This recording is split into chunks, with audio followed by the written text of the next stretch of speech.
Ashrafur Rahman, fabric structure analysis for textile ডিজাইনের পক্ষ থেকে।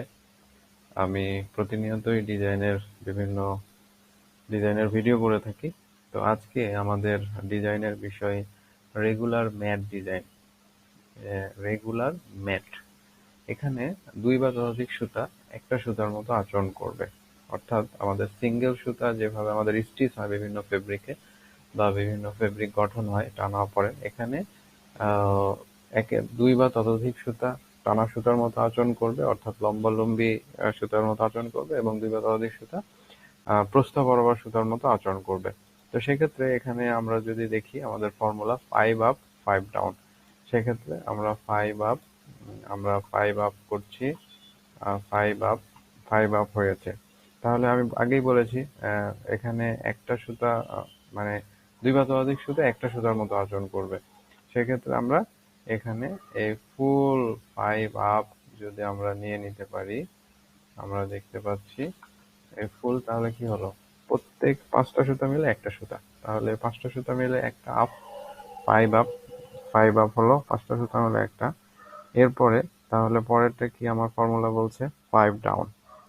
এরপরে আমরা যেটা দেখতে পাচ্ছি 5 ডাউন 5 আপ। তাহলে 5 ডাউন যদি হয় 5 আপ, সেক্ষেত্রে আপনি এখানে টোটালটাই কপি করে নিলাম, নেওয়ার পর আমি এখানে বসায় দিলাম। তাহলে কি হলো, আমাদের যে সূত্র ছিল যে 5 আপ 5 ডাউন, দেখেন 5টা সুতা মিলে একটা সুতার মতো আচরণ করেছে, 5 আপ হয়েছে 5 ডাউন হয়েছে। অর্থাৎ প্রথম ঘরে টানা সুতাগুলো প্রথমে মানে সামনাসামনি হয়েছে, আর পরের সুতাগুলো নিচে আছে, যেটা আমরা ফাঁকা ঘর, যেটা আমরা দেখতে পাচ্ছি না। আর পরের 5 ঘরে যেটা হয়েছে, প্রথমে ডাউন সুতাগুলো আছে এবং উপরে আমার টানা সুতাগুলো পরিলক্ষিত হয়েছে। তো এখানে যেহেতু 5টা সুতাই মিল আছে, সেক্ষেত্রে আমরা ড্রাফটিং এর ক্ষেত্রে প্রথম 2 সুতা পাশাপাশি নিব এবং পরের সুতাটা এক এক ঝাপ উপরে, এক ঘর উপরে নিব, কারণ যাতে 5টা সুতা যদি পাশাপাশি থাকে তাহলে ঘর্ষণজনিত কারণে বুননের প্রবলেম হতে পারে। সেক্ষেত্রে আমরা মাঝখানে একটা সুতা উপরে নিয়ে নিলাম, যাতে ঘর্ষণ এড়াতে পারে। তো সেম ঠিক এভাবে আমরা পরের ডিজাইন দেখছি, 5টা সুতা সেম আছে। তাহলে আমরা যেটা করতে পারি, যে একটা সুতা ঘর্ষণ এড়ানোর জন্য উপরে নিয়েছি, অর্থাৎ 1 থেকে 5-এর মধ্যে তিন নাম্বার সুতাটা উপরে নিয়েছি। আর যদি আমরা বলি 6 থেকে 10-এর মধ্যে 8 নাম্বার সুতাটা আমরা উপরে নিয়েছি, যাতে ঘর্ষণ না হয় এবং কাপড় গঠনের ক্ষেত্রে, ফেব্রিক গঠনের ক্ষেত্রে যাতে সমস্যা না হয়। এখানে দেখেন 1 থেকে 5 পর্যন্ত সেম। তাহলে 1 থেকে 5 পর্যন্ত যদি সেম হয়, তাহলে আমরা যে কোনো একটাকে সুতা নিতে পারি। যেহেতু সেম, আমরা যে কোনো একটা সুতা নিয়ে নিলাম, নেওয়ার পর এখানে বসায় দিলাম। এখানে দেখেন সেম ওয়েতে বসেছে। আর আমরা যদি দেখি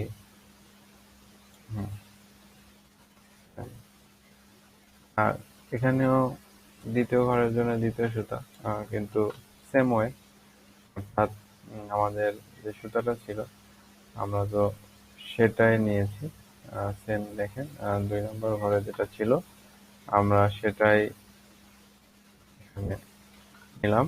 এরপরে দেখেন আমরা যদি 3 এবং 4 নম্বর ঝাপে যাই, 4 নম্বর ঝাপে 1 2 3 4 5 সবই সেম। সেক্ষেত্রে আমরা যে কোনো দুটো সুতা নিলেই হবে। আমি যদি 1 নেই, এই 1 নাম্বার সুতা নিই, তাহলেও সমস্যা নাই। আমি যদি 1 নাম্বার সুতাটা কপি করে নিই, তাহলেও সমস্যা নাই।